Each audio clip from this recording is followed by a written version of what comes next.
What's a man gotta do to get that kind of attention from you? It's hard to say exactly, but you seem to be doing fine. Well, great. Though truth is, it ain't me that wants you. Oh? No, Miss Jacqueline Natla does, from Natla Technologies. You know, creator of all things bright and beautiful. Seal it, Larson. Ma'am. Check out Team Beef, support them, support the other Flat to VR guys. What they're doing is a service to the rest of the gaming community, and appreciate that, like, this is the Wild West days of the VR platform, where in the future stuff like this probably won't be allowed. They'll probably squeeze it out and shut it down. But right now, in the early days, we're in the Wild West. People are doing really cool stuff, and even though it's not as intuitive as buying, installing, and launching a game, it's worth investing your time and enjoying. And I don't think it's going to be here forever, and it's great in the meantime. I actually really like this. Whoa.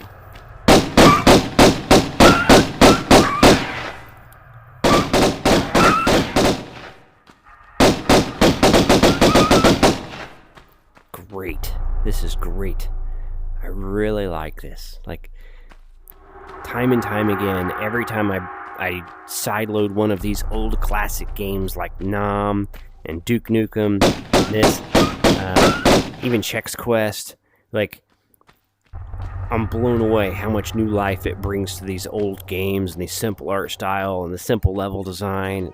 Like, it's great. Like, even though this thing is like 12 polygons and Laura's not much more, it's great.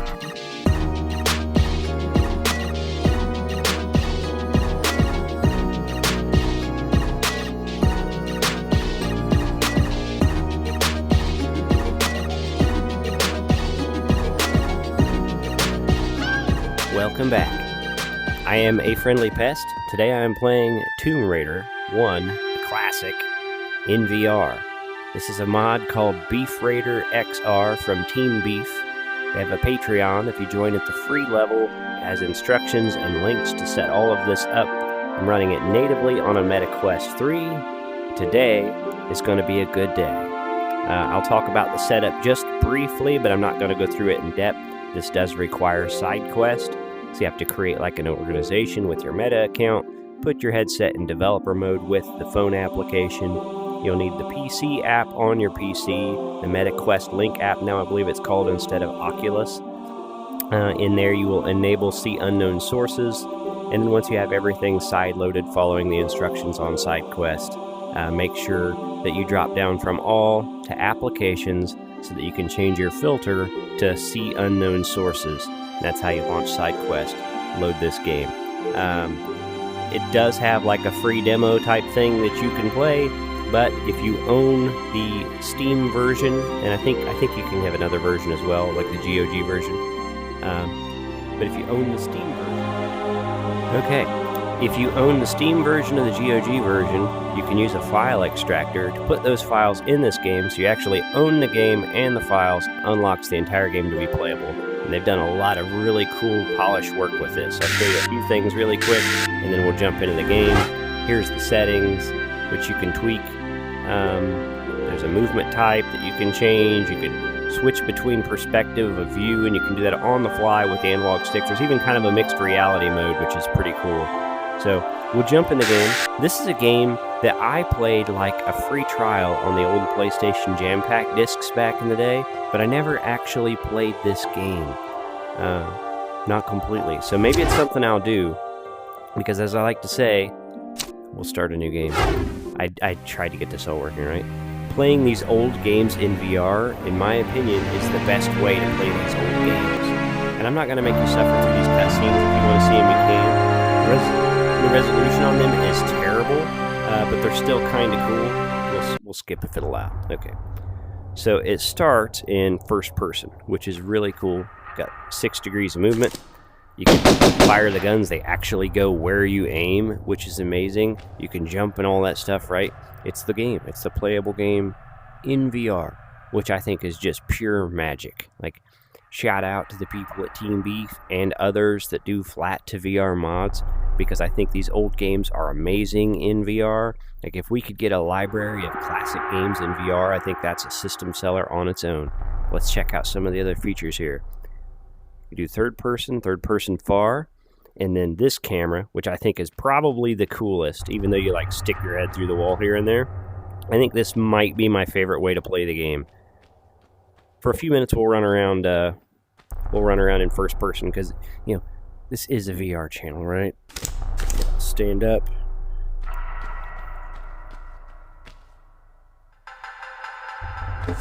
Ow.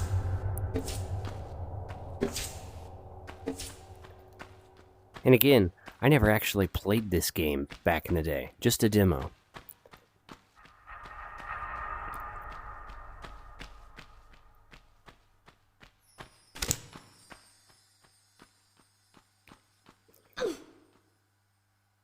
Don't think she can reach that high.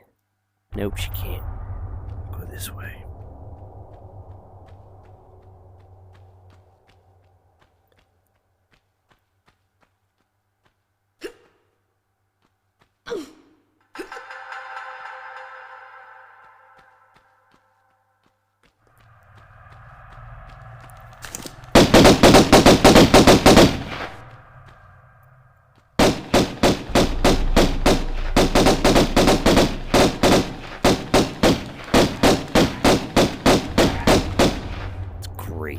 It's great.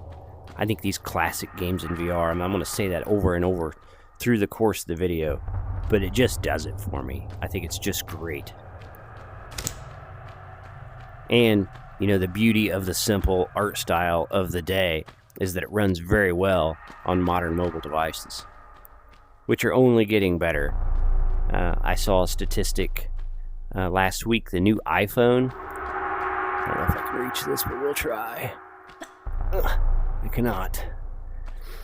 The new iPhone is more powerful than the Xbox One was by a fair margin. Like Xbox One was somewhere around like 1.4, 1.5 teraflops, something like that. The new iPhone is like 2.3, if I have the numbers right. I apologize if I don't. That's a pretty big leap, and you're talking mobile technology versus a console that used to be as big as a VCR, right? As mobile technology gets better, more stuff like this just becomes possible. Not necessarily classic games, but better VR experiences, better standalone. Alright. When I was testing this out earlier, I did kind of struggle with this, so. There it worked.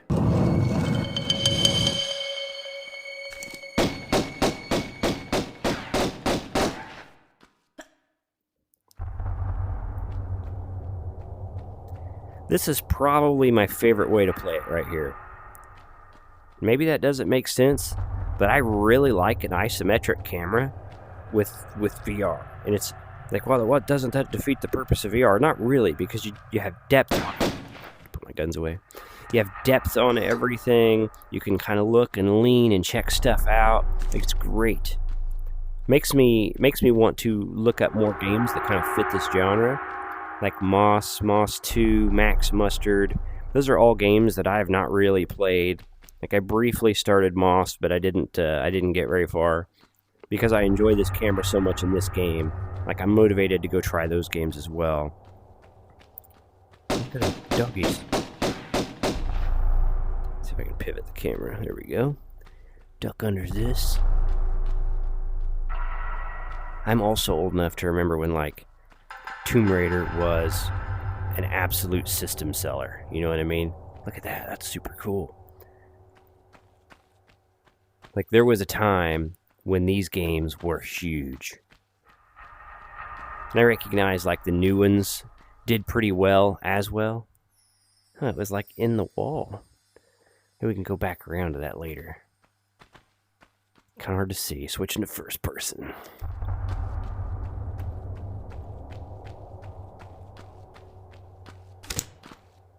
I don't know what that is.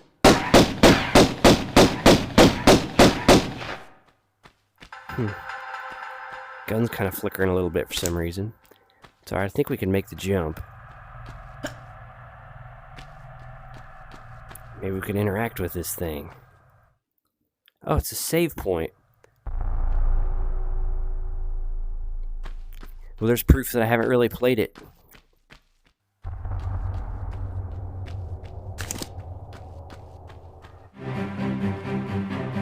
hell?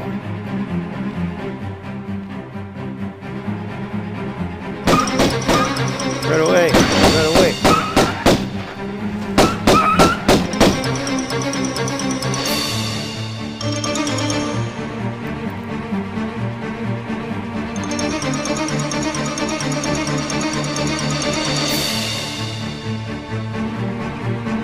Classic music's actually pretty good.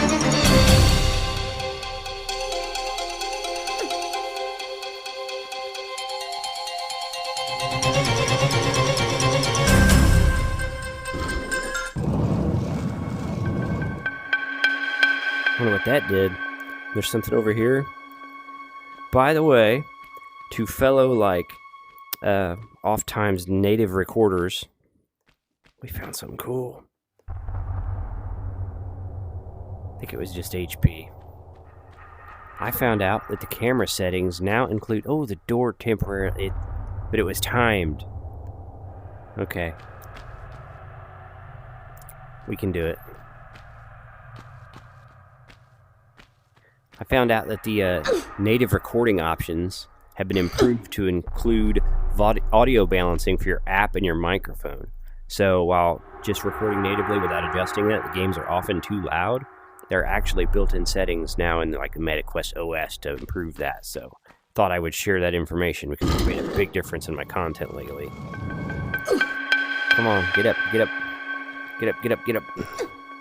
We gotta go, lady. No!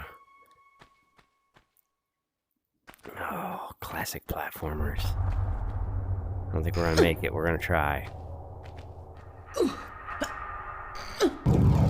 Okay. So that was a pretty friendly timer, and I just wasn't good. So, we'll be okay.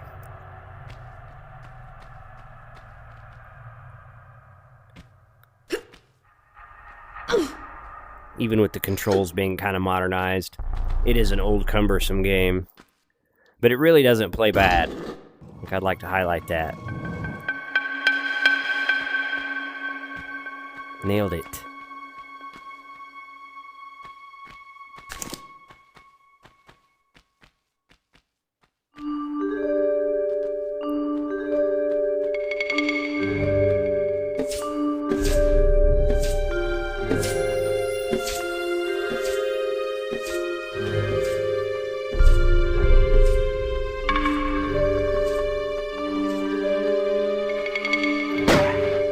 Dog, shoot the dog. Shoot the dog, bro.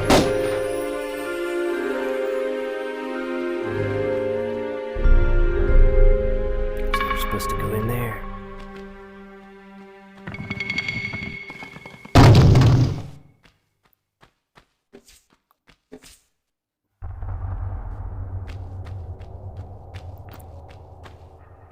Okay, we made it through that. Let's see if there's anything else in here.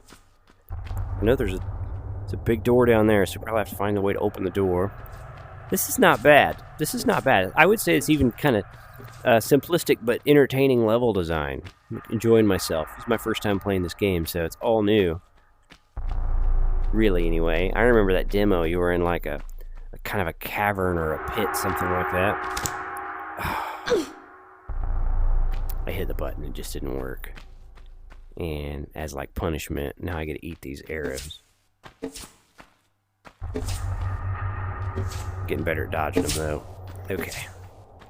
We did it.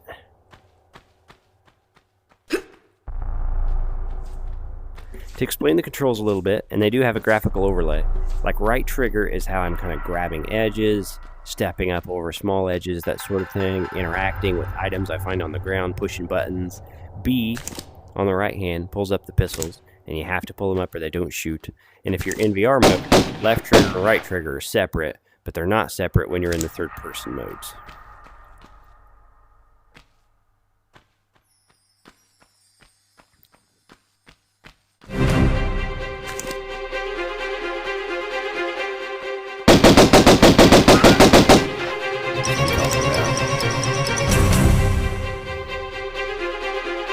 Just to describe things, the third person switch on pickup was automatic. I didn't do that.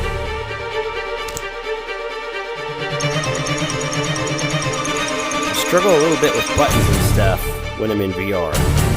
You gotta just kind of crowd up on it and pull trigger. What happened? What happened?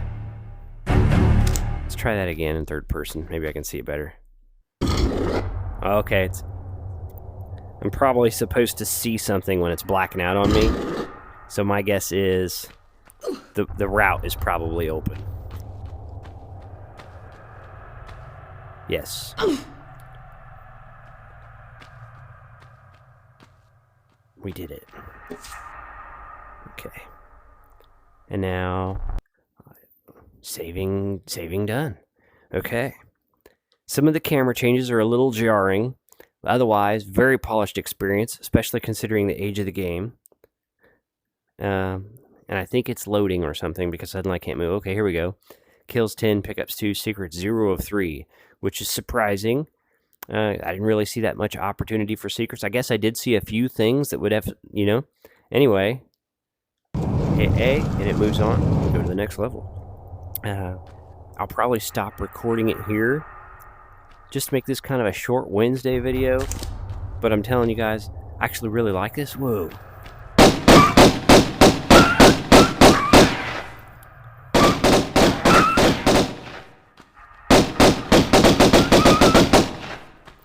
Great.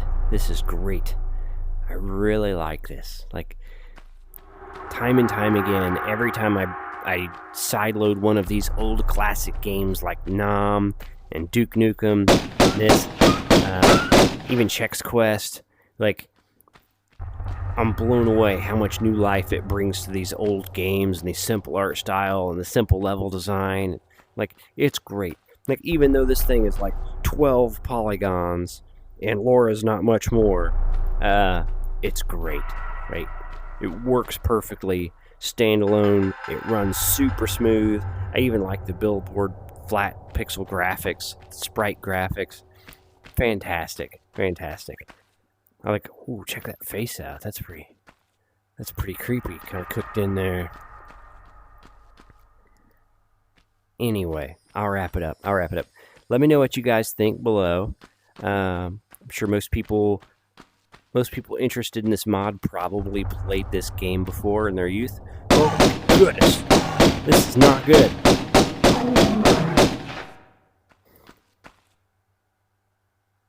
Fortunately, big fellow didn't take that many shots.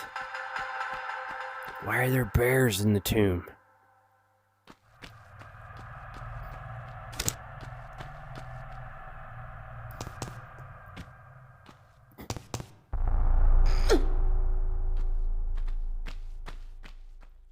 Anyway, I'm going to wrap it up from this safe point here. I like this a lot. If you guys want to see more of this, let me know. If you want more detailed instructions on how to install this natively on your MetaQuest device, which I think it also works on PC, check out the Team Beef Patreon. It's free to join. This stuff's all right there. Kind of easy to follow, listed instructions, links. If you struggle with anything, let me know because I struggled. Like I said, you're going to need to create an organization. Like, go through the steps to install SideQuest first. There's newer tutorials on that, but you're going to have to create an organization with Meta. You're going to have to put your headset in developer mode. You're going to have to connect it to your PC. When you first plug in the USB-C, a prompt will pop up in the headset. You have to catch that before it goes away. You have to put the headset in debug mode there. You have to have the MetaQuest link installed. Like, it's a process, right? And it's kind of overwhelming, but if you take your time and go through it in steps, you'll have it up and running in an hour, and I think it's totally worth it. Being able to play these classic games in VR, natively, fantastic, and I really enjoyed it. So this will go up on Wednesday. Hopefully you're having a good week. Hopefully you got some fun weekend plans. Hopefully you're spending your free time with the people you want to spend your free time with. Thank you for watching. Thank you for supporting this tiny channel. Check out Team Beef. Support them. Support the other Flat to VR guys. What they're doing is a service to the rest of the gaming community. And appreciate that, like, this is the Wild West days of the VR platform, where in the future stuff like this probably won't be allowed. They'll probably squeeze it out and shut it down. But right now, in the early days, we're in the Wild West. People are doing really cool stuff. And even though it's not as intuitive as buying, installing, and launching a game, it's worth investing your time and enjoying. And I don't think it's going to be here forever, and it's great in the meantime. So, Have a nice day.